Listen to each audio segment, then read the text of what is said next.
We are out here in the new strawberry patch, or what will be the new strawberry patch. These are ever-bearing strawberries that we're planting out here, and this is kind of a big experiment for us. We've only grown a couple strawberries before in the past, and we are doing a June-bearing strawberry patch elsewhere, and this is the ever-bearing one.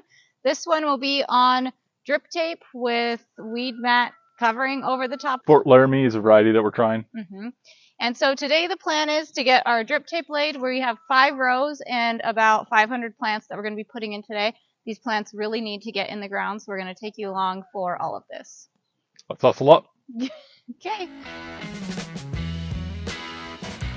So the first thing that we're going to be doing is we're going to be laying our drip tape. We already have our main line irrigation right here along the edge, and we're going to be laying drip tape in here. We are going to use a foot spacing drip tape for this, and then the row covering will come over the top of it. Then we will burn holes in that. Then we will finally get to plant. So we kind of have a lot to do today. So we are starting out with the drip tape right now. All right, so to get this started out, here's our lead line. Nothing is really secure yet. It's kind of all just put together. This is a brand new garden space. So what am I doing? Run the end up and then cap it.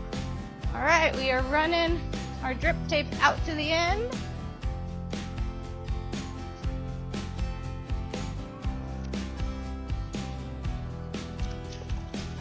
Okay, back in business here.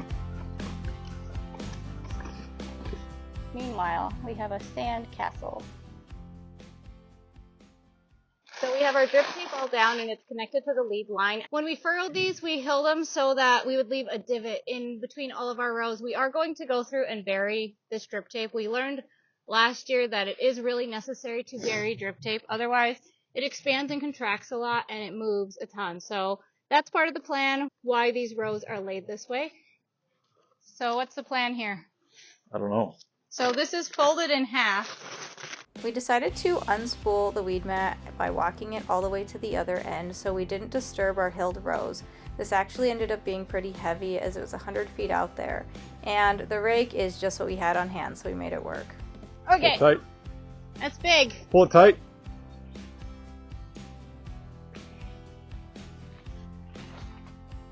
So you might be wondering about wind. We definitely get a lot of wind here. And what we're planning on doing is tucking these rows into the dirt. You guys having fun? Have fun getting filthy?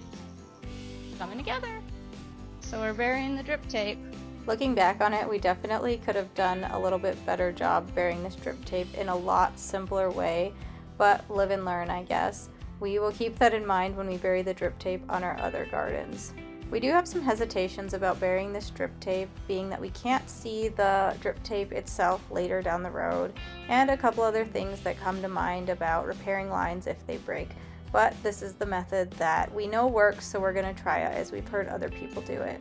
When it came time to lay the rest of the weed fabric down, we opted to go get some bricks to help secure them. We also used landscape staples to help secure them, and then you can see we buried the edges to help secure that.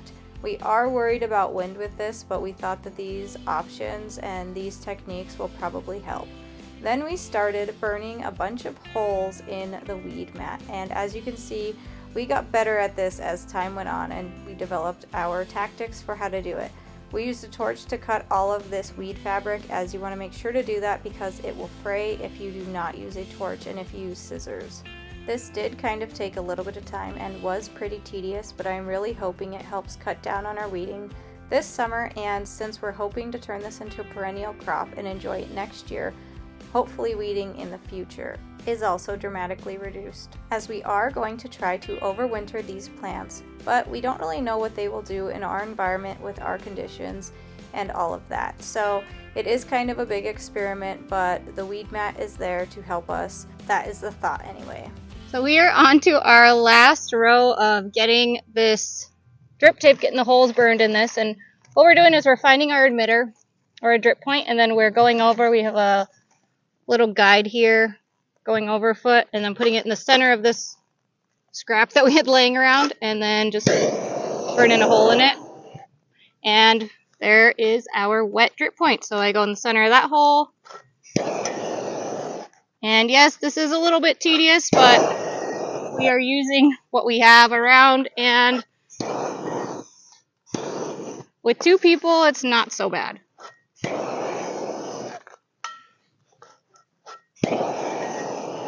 And you would think we could follow the lines on the mat, and on this one, we're good. On this one, we kind of can, but some of them you'll probably notice they get a little bit crooked because the furrowing rows kind of prevent them from being really straight.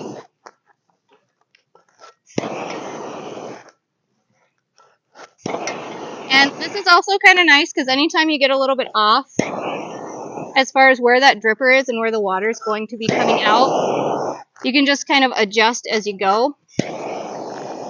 And this particular weed mat, we're not planning on pulling it up and reusing it somewhere else in the future. So this is kind of the application that it's going to be used for, so we're kind of customizing it to this.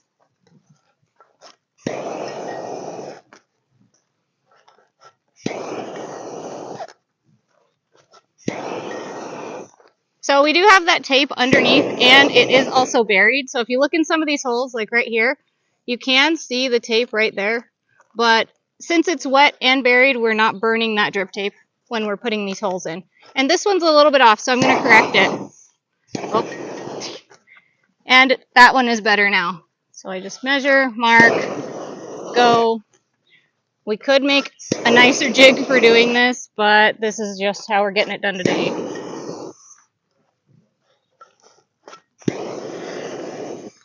So after doing this, I have 2 tips that really came in handy. If you're going to be using something that you're holding and you don't have it hooked up to something else or on a piece of wood or something, a bucket with water. This saved my hands a lot, so that was something that we did throughout that you might not be able to see in the video. The other thing was just also using something to burn it. I will show you exactly what these look like. Nice and cylinder circles. They look really good. Down here at this end, they do not look nearly as good. We're going to have to make sure these plants actually come up through these holes.